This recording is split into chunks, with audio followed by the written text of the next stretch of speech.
继续来看英国的前首相特拉斯昨暝了解台湾咯。这嘛是咱27年，搁有英国的前首相来台湾访问。特拉斯早起伫个君悦饭店参加着远景基金会所举办的演讲。伊讲台湾当徛伫个民主自由的上前线，即届来台湾都是因为伊真赞赏台湾甲台湾人民。伊讲伊乐见着台湾来加入着跨太平洋伙伴全面进步协定，也就是 CPTPP。伊个呼吁着欧洲国家应该挺台湾。热烈的扑克声欢迎英国前首相特拉斯、前日苏杨总参加远景基金会举办的演讲，认为台湾当徛伫咧民主自由的上前线。In Taipei is on the front line of the global battle for freedom.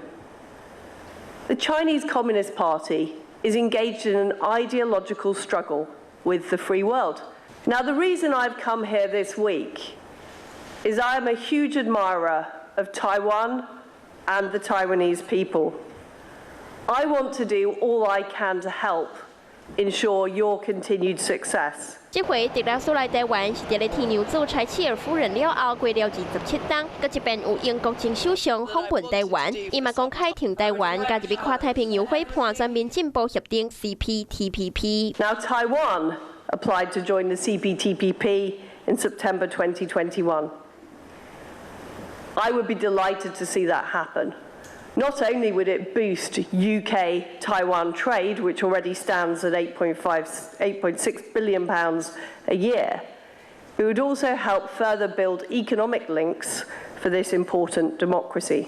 不过，中国驻英国大使馆的发言人批评特拉斯拍台湾牌，要指出是咧使弄两岸对立，让两岸局势更加紧张。对此，反中立场正明显的特拉斯呼吁欧洲的国家应该全力挺台湾。We in the West have a collective responsibility, not just to do the right thing by Taiwan, but also to hold China account. We in the United Kingdom and right across the world need to do all we can to support you over the coming years.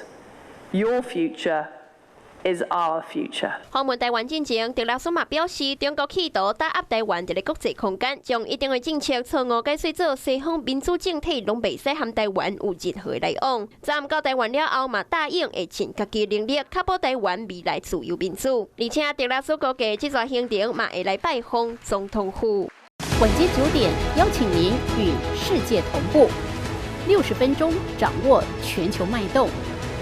World News 9，陈雅玲世界晚报给您崭新视野。